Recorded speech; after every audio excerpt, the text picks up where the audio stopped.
The original Doom was released back in December of 1993 and quickly became one of the most famous and well-known games in the world. From this fame and popularity, a new genre of shooters was created: fast-paced, blood-pumping and extra-violent shooters. Games like Quake and Wolfenstein are just a few examples.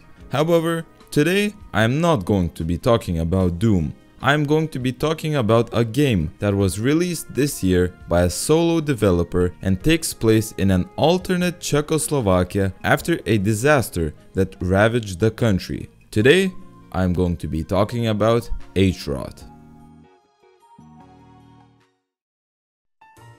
H-Rot was produced by a single guy named Spitinho. I am so sorry for butchering it since he's Czech. H-Rot was in development since 2017. Spitinho used his own engine for the game, which he programmed in Pascal. He did this so the game would feel more retro and have that 90s charm. The first idea for the game came in 1997 when Spitinho considered developing a game similar to Quake or Chasm. The game was first announced in September of 2019. The early access version was released on 29th of January 2021 and included the first 3 episodes called Me Kiss Me Gustav.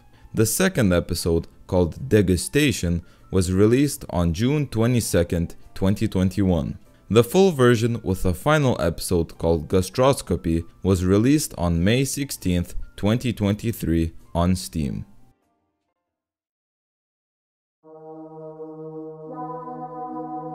H-Rot, similar to almost all the other arena shooters, doesn't have a full story. It focuses more on the atmosphere and the environment. All that we know is that it takes place in 1986 in Czechoslovakia after an quote-unquote unspecified disaster. I did some research and I'm fairly certain the disaster in question is actually the Chernobyl disaster, which also happened in 1986 and was not far from Czechoslovakia. It also explains why all of the human enemies wear gas masks, why the animals are mutated, and why the whole city seems abandoned. The game starts with the protagonist leaving a civil defense shelter under Kosmonautu Station to fight strange intruders who attack Czechoslovakia. He fights these enemies throughout Prague and other places in Czechoslovakia. He eventually finds out that Orla isn't working as it lost its gear. Orla is a medieval astronomical clock attached to the old town hall in Prague, which is the capital of the Czech Republic for you Americans watching. According to a local legend, the country will suffer if the clock is neglected and its good operation is placed in jeopardy. The protagonist fights through hundreds of enemies and multiple levels until he reaches Strahov Stadium. He fights the Supreme Commander-in-Chief of the intruders who damaged Orla and defeats him. The protagonist then destroys his heart and takes the gear from Orla that was placed in the commander's heart. It allows the protagonist to repair Orla and save the country in the process. It's a really weird story that you don't even learn until the very last level of the game, but the inclusion of Czech traditions and history is very cool. H-Rot is a classic first-person shooter that focuses on fast-paced action. You go through a bunch of levels and hundreds of different enemies, collecting keys and opening doors until you reach the end of the level. It sounds very simple and mundane, but the execution is perfect. I never got bored of the game, as the multiple types of enemies, assortment of weapons, boss fights, and much more added so much to the replayability. It's different from the other arena shooters in the way that the levels are non-linear, which I'll talk about more later on in the environment section of the video. One thing that I was surprised by and enjoyed quite a lot was the console commands. There are a bunch of console commands that can give you infinite health, ammo, give you all of the keys and much more stuff. It really reminded me of the older games that used to have secret cheat codes like San Andreas and even Doom. Overall, the gameplay isn't something revolutionary, but it definitely works and you won't get bored playing anytime soon. H-Rot has a whole arsenal of different weapons. There are 11 weapons and a kick that your player can do. Weapons range from pistols and shotguns to crossbows, 2 lightning guns, each with their own quirk. Every weapon has its own purpose and designated playstyle. Shotguns are used for close quarter combat, while weapons like the crossbow, pistol, and hand cannon are used for medium to long range combat. I like that this game allows you to carry all of these weapons at once. I'm used to playing survival horror games with inventory management as being a very crucial part of the gameplay, so it's amazing just to be able to scroll through all these guns and to use any one I want. While doing research, I found that most of the weapons in the game have some kind of lore or deeper story to them.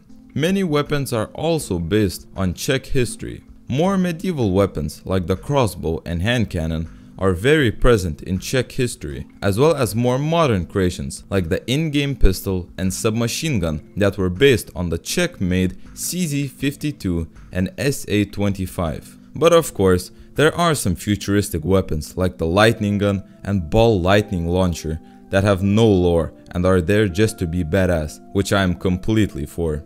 Also, a cool thing I noticed is that the melee weapon is a sickle. If you aren't aware, the USSR used the sickle and hammer symbol, so this sickle is an Easter egg of living under USSR rule, which is pretty neat. The feel of the weapons is also a big plus of the game. Each gun feels very different from another, even though there is very recoil for any weapon. The pistol and submachine gun feel like BB guns, while the double barrel shotgun really feels like a cannon when you shoot it. In games like Doom, I always feel the guns are just sprites on the screen and just move up and down when you shoot them, but here you definitely feel every gun that you are shooting. Without the variety of enemies, I truly believe this game would not be as great as it is. The main issue arena shooters face is the lack of replayability. You play the levels once, kill the same enemies in every level over and over again before finishing the game. However, this game does it right. The game has 4 categories and 34 enemies in total. The categories are humanoids, which are just humans or human-like people, animals, unnatural enemies, which are sci-fi motherfuckers like flowing heads, and including things like helicopters and tractors, since they can also attack you if you believe it. And most importantly, bosses. Let's start with the humanoids. The humanoids are regular ass people that have guns. The enemy that you will encounter the most in the game is the Smaskow, Kadovik, and Hazmat suit. They usually don't take much to kill, but each has their own weapons and quirks. For example, the Smaskow is your regular goon with a rifle that will die if a gust of wind flies by. Basically, he's weak. Then there's the Kadovik, who's the complete opposite. He's a big fella that throws grenades and has a baton. He takes quite a few bullets, but it's best to run up on him and shotgun him. The last one I want to mention is the Hazmat suit. He is a lanky guy that runs around with a shotgun and takes a lot of bullets to kill. There are other notable humanoids, like a guy in a wheelchair that shoots hella bullets at once. He is definitely the most annoying as he does a fuck ton of damage. In general, the humanoids are the enemy type that you will meet and fight the most. Next, there are the animals. There isn't much to say as the animals are mostly very easy to kill and usually take only a few rounds. The few notable ones are the dog, who is very fast and can jump higher than an Olympic pole vaulter, the snake that has more HP than some bosses, and the fish that looks like it's straight out of an episode of Simpsons. Then there's the unnatural enemies. They are few between except for the Confident, which is a flying head that shoots bullets at you and is a very frequent enemy. In this category comes an attack chopper, skeletons, and a bulldozer that is made to jump scare you. The last enemy type is the bosses. The bosses always appear out of nowhere, which I really like. The first boss, a monkey with launchers in its hands, jump scare the player and attack them when they get too close to him, pretending to be a Ferris wheel. Just take a second to digest what I just said. The boss fights are all fairly easy, but I really enjoyed every fight as they are interesting and each have their own playstyle that needs to be used to defeat them.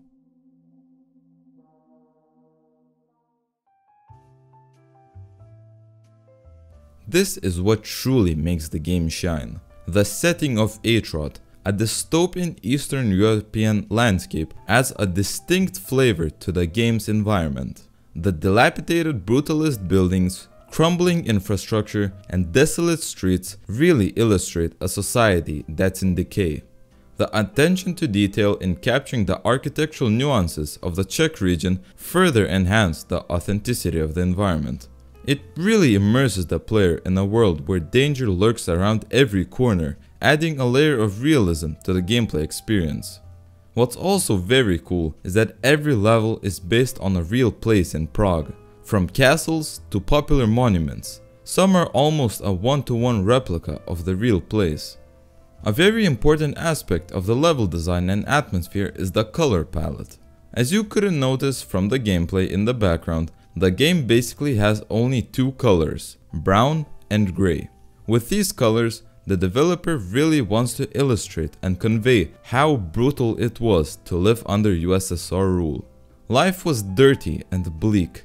No joy is symbolized through a lack of colors. A small detail that I remembered was in a level that had a higher up government office. It had a big round table with many chairs around it and a framed picture of people hung up on the wall. However, there was something in the corner of the room. A plant. This was the first and last time I saw something colorful in this game. Something that was not brown or gray. It was green. I think this symbolizes the quality of life USSR government officials had compared to regular citizens. USSR officials could afford and have luxuries that common people could not even dream of. Now back to the actual level design. Atroth's environment shines through its labyrinth-esque level design, which encourages exploration and rewards curious players. The levels are all very intricately crafted and have a multitude of different branching paths, hidden areas, and secret passages. The non-linear nature of the game world is very unnatural for this genre. The game sets you free and lets you explore, find, and fight in your own style and way. I really appreciate Atroth's eerie sound design. It seamlessly blends with the game's visuals to create an unnerving atmosphere. As you traverse through desolate streets, abandoned buildings, and grimy underground tunnels, you are accompanied by haunting ambient sounds that intensify the feeling of isolation and unease. The atmospheric audio cues such as distant echoes, creaking floorboards, and echoing footsteps add a layer of immersion that keeps you on edge, constantly anticipating what may lie around the next corner. Other sounds like the soldiers you are fighting sound more cartoony and are more reminiscent of 90s games. Grunts of death from humanoid soldiers sound like a villager from Minecraft talking.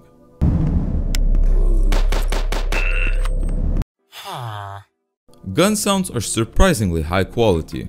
I was very shocked to hear how crispy and realistic each gun sounds. Not to mention the reload sound effects. Without even looking at the screen, you can tell what gun was just reloaded because the sounds are so iconic and recognizable. Atroth is a fantastic game with visuals that will never get old. It solidifies and teaches the player about Czech history and culture. It's a must play for any fan of this genre. Thank you for watching today's video.